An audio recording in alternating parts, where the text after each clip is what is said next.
These Vancouver natives met in Brooklyn and went on to become the stunning electronic rock duo known as Bob Moses. Their latest album, Battle Lines, was recorded just on the road in a little place called Los Angeles. The Grammy Award-winning duo returned to Coachella after playing back-to-back years in 2016 and 17 and delivered their best at the outdoor stage yesterday.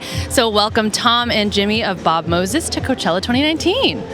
Thank you. Thank you for having us. You guys look a little like you're like, okay, yeah, we're into it. That was a whole like thing about us. You know, it's like interesting to then dive into it after that. You're like, oh, that we did that. Yeah, we did those things. You're like, It's hard to remember some of the stuff we've done. Right. It's a whirlwind. So let's talk about something you guys did. You guys played the outdoor stage yesterday. That was fun. That was crazy. It was beautiful. It was sunset. The audience was loving it. How did you guys feel about it? I mean, we felt like it was that word, the golden hour, all of a sudden appeared. Everyone's like, oh, you guys are playing the golden hour. We're like, what's that? Well, it's a big deal because, you've seen the Instagrams. Yeah. Golden hour is a big deal. I was getting distracted sometimes just like looking out at everybody and then realizing that I had to keep playing it. Right. You're like, I just want to enjoy the moment. It was like a beautiful sunset. Well, it sounds like it went a lot better than your guys' set, I think, in 2016. Yeah. I wanted to bring this up because I think it's kind of funny, right? Something crazy happened during that set. Yeah, our laptop fell off the stand, and it's a miracle that the whole show just didn't come to an abrupt end. But I remember we have super good stands. Yeah, now we have really good stands and really good duct tape and really good,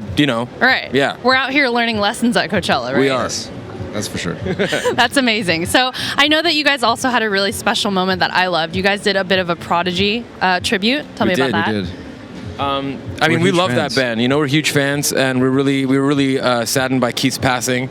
And as far as like electronic bands go, those guys really are one of the best and the benchmark, and we looked up to them. So we thought, you know what, let's do a little, tribute to him. Yeah, it was super fun. It was like, and it went over really well, and it was like it's nice to have. It's fun playing our own stuff, but playing covers of songs you love. Also, a lot of our stuff's quite chill, so it was nice to add like a really energetic moment to our set. Yeah, and bring a little bit of different energy, different vibe. I know that you guys had this incredible sunset set and you're connecting with this giant crowd, and I love this bit that I read about when you guys were creating your different albums. The first one you guys created when you were still coming up, and you guys were looking for a way to, connect with a wider audience. And correct me if I'm wrong, but I think the second album, Battle Lines, you guys said that was your reaction piece to traveling the world and seeing all those people. So I'm curious to know, now the next chapter is happening. What do you guys see as your next theme for creating music now?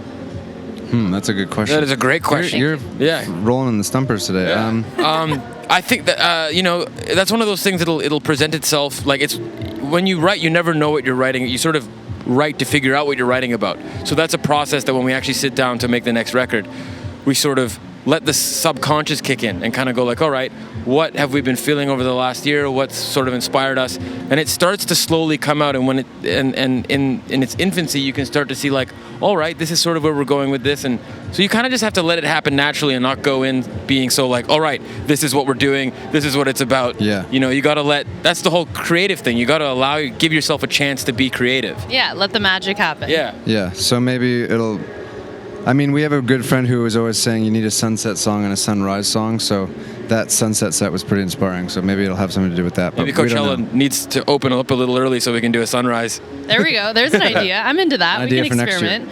And then I know you guys actually come from really interesting, diverse musical backgrounds. One of you guys was in a punk band. One of you guys was doing trance music.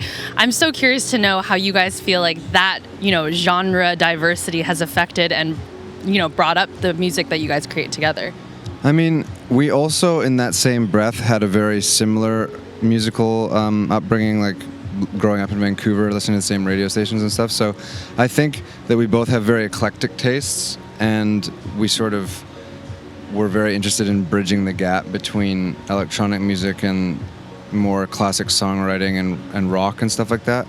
And that was just sort of our vision from the get-go, and we sort of puttered around trying to figure it out. And we were lucky that we were in a scene in New York that sort of had an avenue for us to be a part of. And we both people think that like I write all the songs and Jimmy does all the beats or something like that, but we're both very involved in the whole creative process, and like we write the lyrics together and we produce everything together. So I think it was just about really letting the other person's talents and like insights sort of shine through, and like we kind of play like a tennis match when we write. Like one person will sort of take it and run with it, and the other person is critiquing and guiding them, and then pass it back to the other, and then sort of switch hats like that. Beautiful. So yeah, it's cool. Sounds like a great process, and it's certainly paid off. Thank you, Bob Moses, for stopping by, and stick around. More music is coming up.